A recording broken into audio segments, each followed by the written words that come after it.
Bonjour, chers amis francophones, amateurs de thé.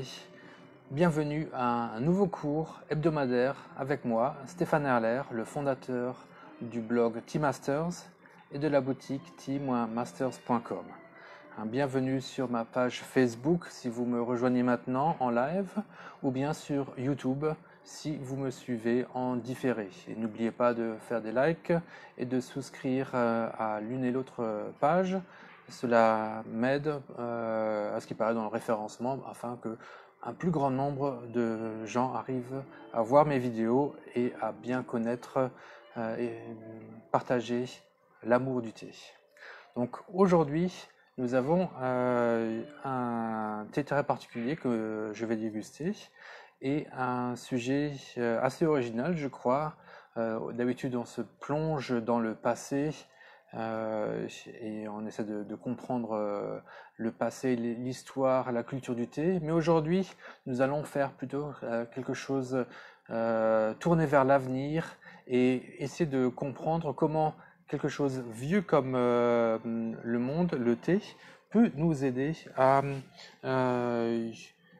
mieux apprécier la technologie moderne. Hop. À propos de technologie moderne, je vois que j'ai oublié de mettre ma lumière. Hop. Et voilà. Est-ce que ça va marcher? Non. 2 secondes. Je vois que je n'ai pas de luminosité. Et alors profitez-en. Dites-moi si vous m'entendez bien, si la vidéo est bonne. Bonjour Valérie. Donc là, je viens de remarquer tardivement que j'avais oublié de mettre mon éclairage artificiel. Voilà, ça va mieux, je trouve, pour la vidéo. Nous sommes dans les conditions du direct, donc c'est pour ça que ces petites erreurs techniques peuvent arriver. Et procédons, continuons donc notre cours par le problème que nous avons de nos jours avec le Covid. Nous ne pouvons pas voyager. Nous avons plus de mal à aussi retrouver nos anciens. Et ça, c'est vraiment l'exemple dont je vais parler aujourd'hui est un exemple personnel. Aujourd'hui, mes parents fêtent leurs 50 ans de mariage, leurs noces d'or, mais ils ne pourront pas avoir d'invités à cause du Covid.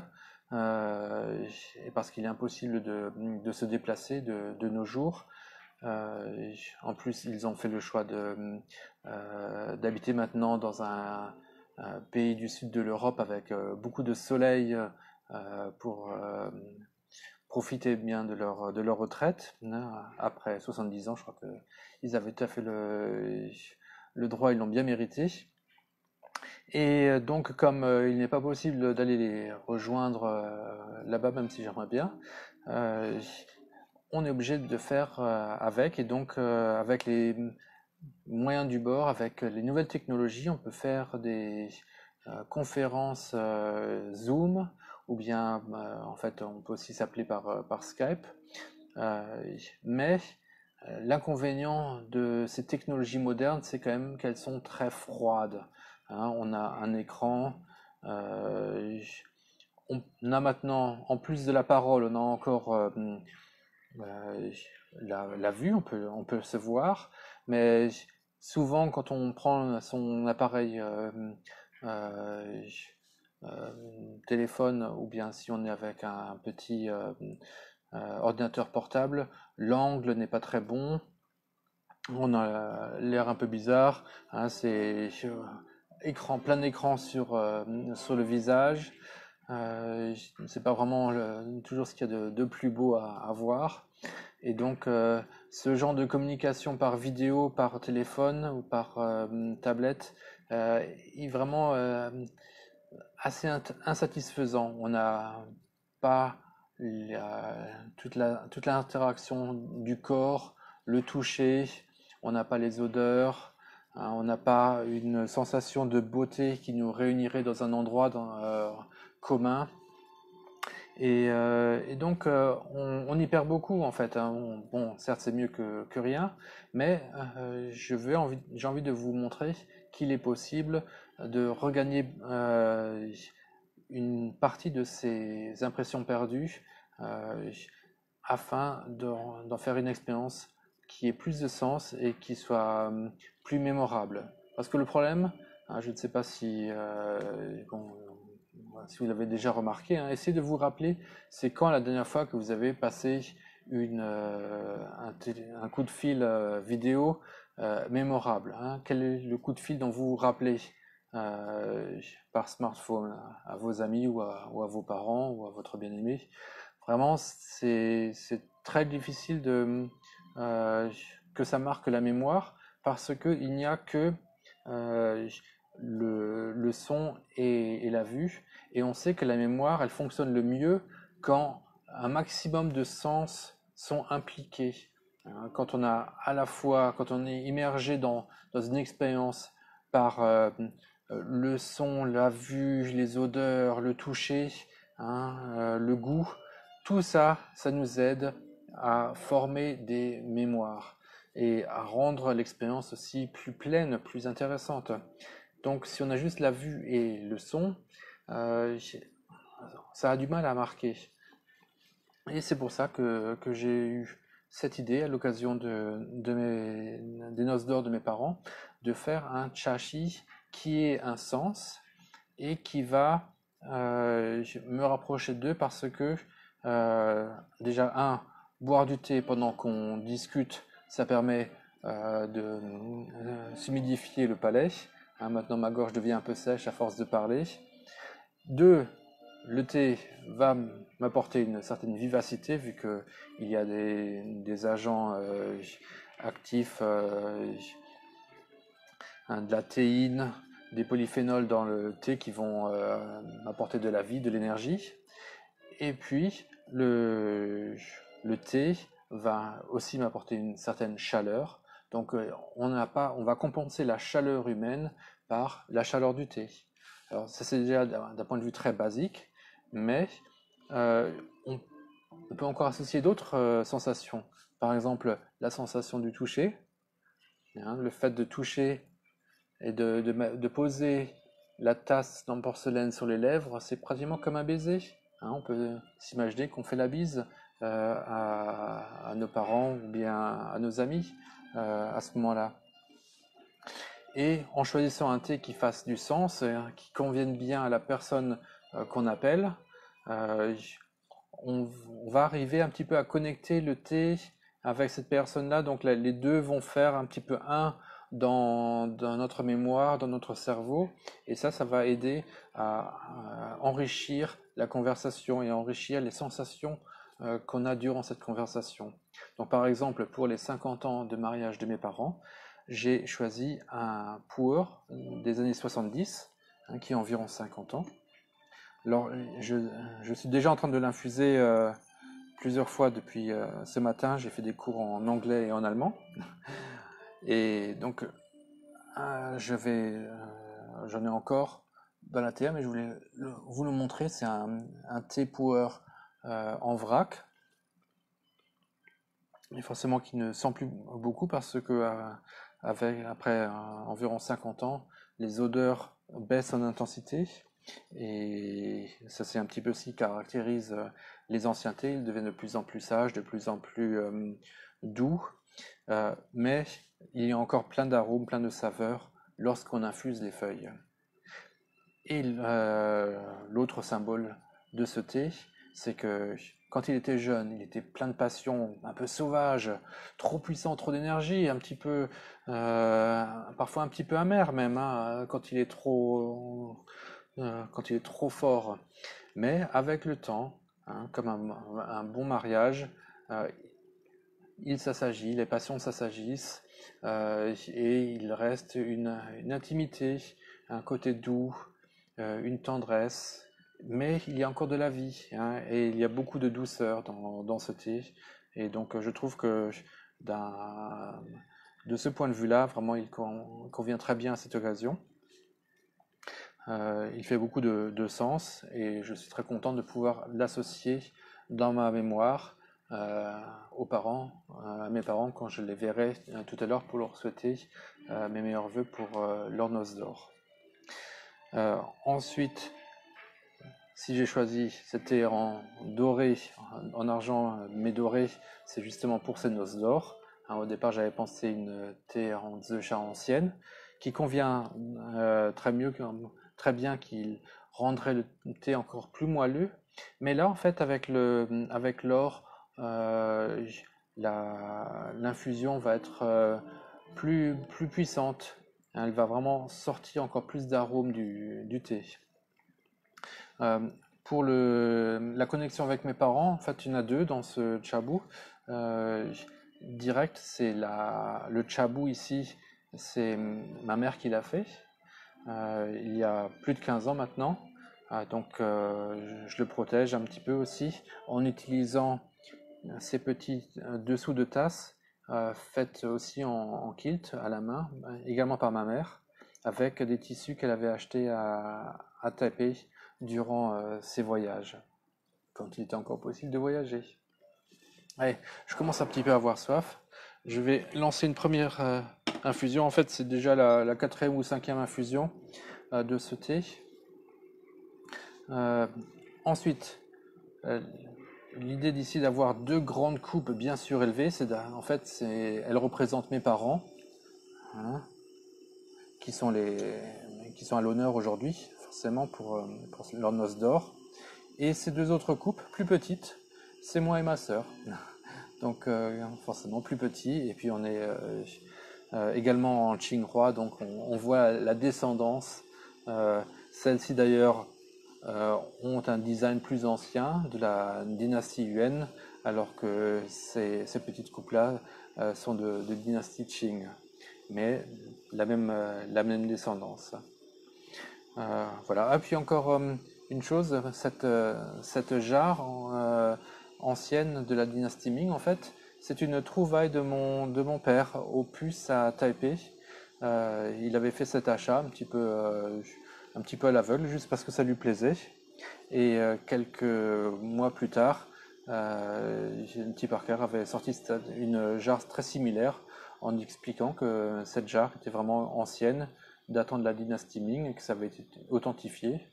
Et donc mon père me l'a généreusement offerte, euh, vu ma passion pour le thé. Donc je l'en remercie pour cela. Maintenant, donc ça crée cette intimité et aussi ce souvenir en plus d'avoir ce chabou de ma mère, cette jarre de mon père, d'avoir cette tasse qui représente notre famille, ainsi que ces petits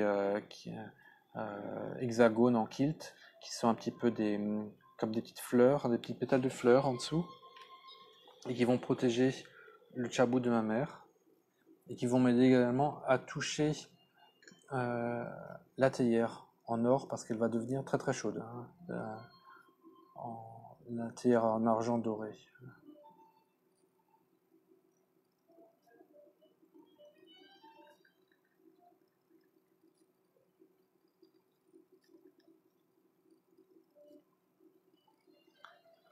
Voilà.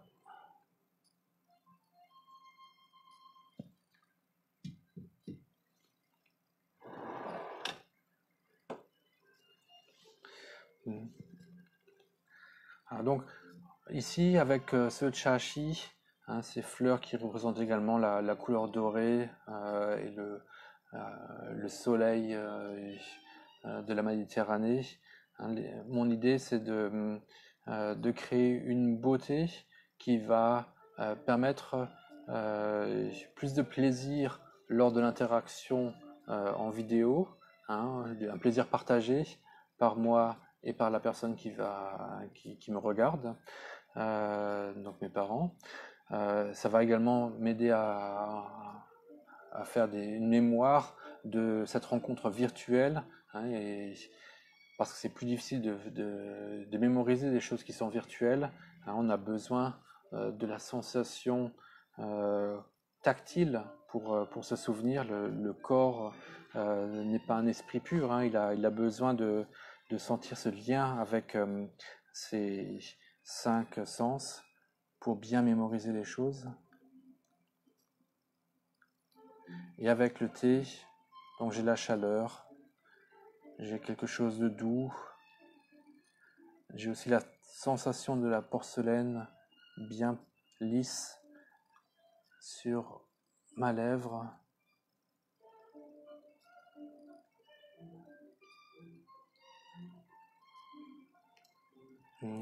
Et le fait de préparer ce chashi, de préparer tout cela à l'avance, c'est également une manière de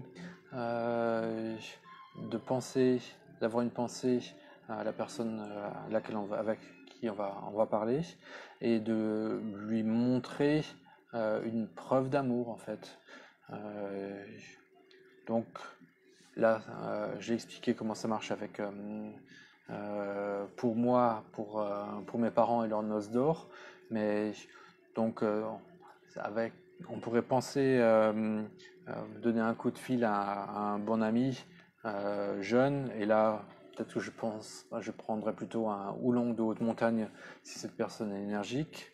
Pour une jeune fille, peut-être que je penserais à un thé vert, parce qu'elle est dans la fleur de l'âge, encore au printemps de sa vie, et que ses arômes, sa douceur est vraiment très très légère, très, très douce.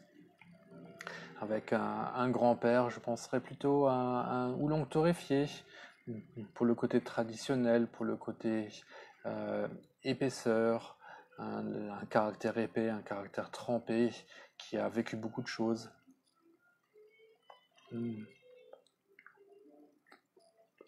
Et là, pour célébrer un amour, d'avoir un thé qui a su se transformer et a su devenir aussi sublime alors qu'il était aussi sauvage au départ, c'est également un très très joli symbole.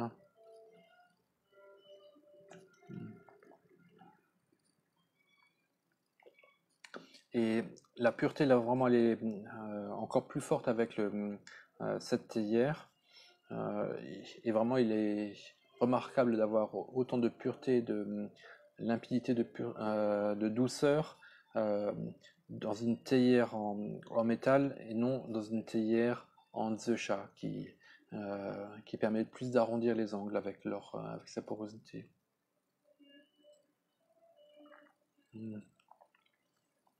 Alors, on va mettre les parents sur leur piédestal. Ils sont à l'honneur aujourd'hui.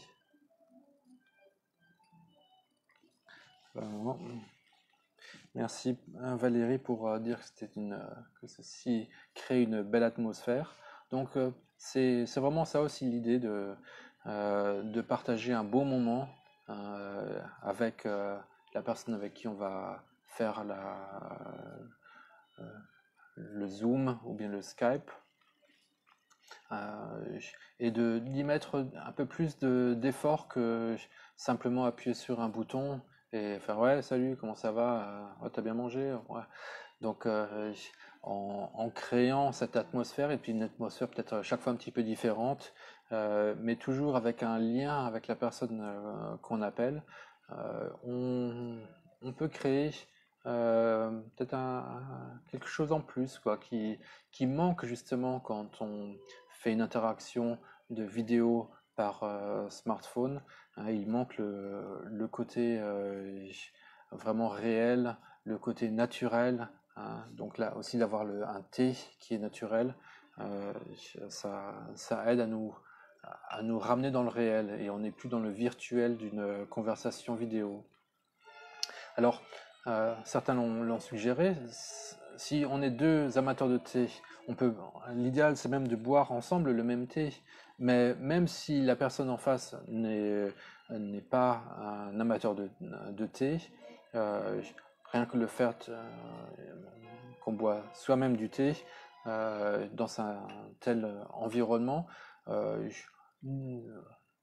va déjà créer du plaisir pour nous et pour la personne en face.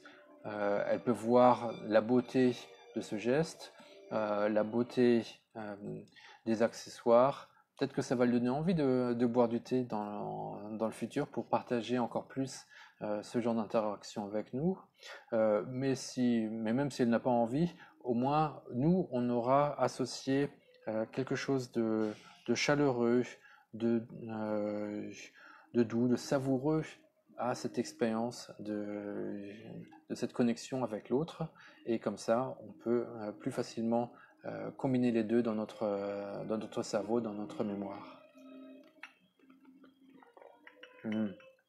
Ah, magnifique.